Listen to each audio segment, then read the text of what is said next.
친구들과 라울드피 전시회 갔어요. 더현대에서 있었던 전시거든요.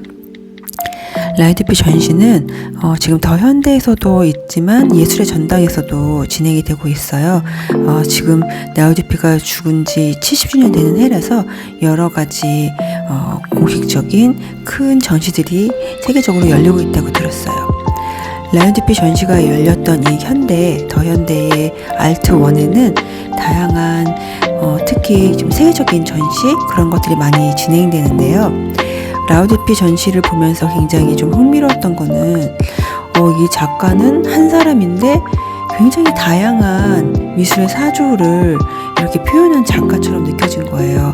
어떤 작품을 보면 이렇게 인상주의 작품처럼 보이는 작품이 있고, 그 다음에 약간 입체주의를 좀 실험한 듯한 작품도 있고, 점점 마티즈의 작품들도 있고, 그리고 표현주의적인 작품들도 있고, 그러면서 점점 자신만의 색깔을 찾아가는 그런 작가의 어떤 그런 성장 과정을 볼 수 있었는데, 작가 라울드피는 가장 특징적인 거는 이 컬러감이에요. 컬러감이 굉장히 좀 밝고 경쾌하다고 말을 해야 되나요? 그리고 그 붓터치가 뭔가 이렇게 아카데미즘에서 주는 그런 세세한 붓터치가 아니고 굉장히 빨리 그리는 그런 그림, 마치 일러스트처럼 그런 그림을 그리는 작가같이 느껴졌고요. 색도 굉장히 뭐 핑크색이라든지 하늘색이라든지 그런 느낌의 어떤 기법들을 많이 사용했고, 유화를 표현하긴 하는데 마치 수채화처럼 투명한 느낌이 굉장히 새로운 작가예요. 라울드피는 르아르브라는 그런 바닷가 도시에서 태어났기 때문에 작품을 보면 굉장히 바다를 표현한 작품들이 굉장히 많거든요.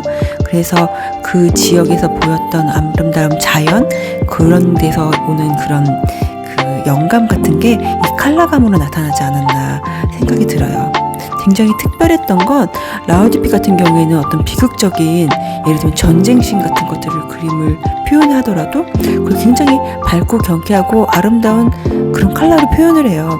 그래서 정말 특이한 어떤 의미가 있겠다 싶었더니 라울드피가 나중에 했던 말 같은 것들을 한번 들여다보니까요. 라울드피의 어록 보니까 나의 눈은 태어날 때부터 추한 것을 지우도록 되어 있다. 아니면 인생은 나에게 행운만은 주지 않았지만 나는 늘 인생에게 밝은 면을 바라보고 있다. 뭐 이런 식의 표현을 굉장히 많이 하더라고요. 라울드피는 가장 유명한 작품이 이 전기의 요정이라는 작품이거든요. 이 작품은 고대의 어떤 신화적인 어떤 그런 전기와 관련된 신화적인 모티브들과 함께 전기와 관련된 여러 과학자들을 굉장히 큰 거대한 벽화로 표현한 작품이에요. 이 작품을 통해 가지고 라울드피가 굉장히 큰 명성을 얻었다고 하고요. 하나하나 표현된 인물들을 보면 우리가 여기서 뭐 에디슨도 볼 수가 있고, 뭐 큐리 부인도 볼 수가 있고, 그래서 그렇게 하나하나 과학자들을 찾는 재미, 이런 것도 있었던 전시였어요. 저는 개인적으로 라울드피의 작품에서는 이 투명성, 경쾌한 붓의 어떤 터치, 그리고 쾌활함, 경쾌함, 그런 부분들이 굉장히 라울드피의 작품에서 인상적으로 다가왔고요. 또한 이 라울드피는 원래 회화에서 많은 활동을 하던 작가인데, 특이하게도 장식미술, 그러니까 뭐 카페트라든지 아니면 뭐 도자기라든지 뭐 이런 것에 굉장히 많은 그런 장식미술에도 굉장히 많은 활동을 했었거든요. 그런 것들이 이렇게 순수미술과 장식예술 사이에 왔다 갔다 하면서 자신을 실험해온 그런 작가인 것 같았어요. 라울드피 전시는 예술의 전당에도 진행이 되니까 그 전시도 한번 가보고 싶어요. 포스터가 참 예뻤었거든요. 이 더현대에 있는 라울드피 전시에서 제가 좀 굉장히 인상적이었던 부분은 이 라울드피가 가지고 있는 이 장식미술과의 현대미술을 연결하는 지점이었어요. 여기서 제가 제일 마음에 들었던 거는 도자기의 그림을 그렸던 작품이 있었거든요. 그 작품이 굉장히 인상적이었고요.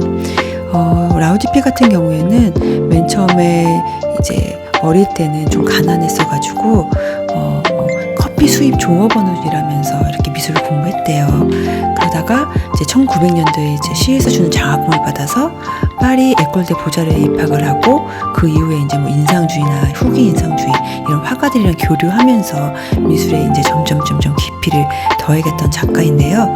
라우디픽에 굉장히 영향을 미쳤던 작가는 아무래도 앙리 마티스라고 해요. 그래서 앙리 마티스의 1905년도에 그 앙대팡당전에서 마티스의 작품 사치평원 쾌락을 보고서 이런 이 색으로 표현하는 어떤 형태의 그림으로 전환을 했는데요. 그것이 계속 말기에 이 듀피의 작업에서 연결이 되면서 이 라우 듀피의 작품 안에는 그런 경쾌한 색감이 굉장히 많이 나타나고 있어요. 미술을 사러 이렇게 좀 바라보면은요, 내용적인 면을 굉장히 중시하는 그런 작가들이 있고요. 또 형식적인 면을 중시하는 작가들이 있거든요. 근데 일반적으로 유럽은 내용적인 면을 좀 중시하는 작가들이 주를 이루고, 그다음에 그 이후에 이제 미국이나 이렇게 넘어가서 형식적인 미를 중심으로 이루는 약간 이후 세대의 작가들이 나타나기 시작하는데요. 아마도 막 이 듀피 같은 경우에는 디자이너라든지 아니면 장식예술 작가들이랑 교류를 하면서 조금 더 그런 면에 눈을 뜨지 않았을까? 조금 더 그 유럽에서 바라봤을 때는 좀 더 미래지향적인 작가는 아니었을까라는 그런 생각을 해봐요.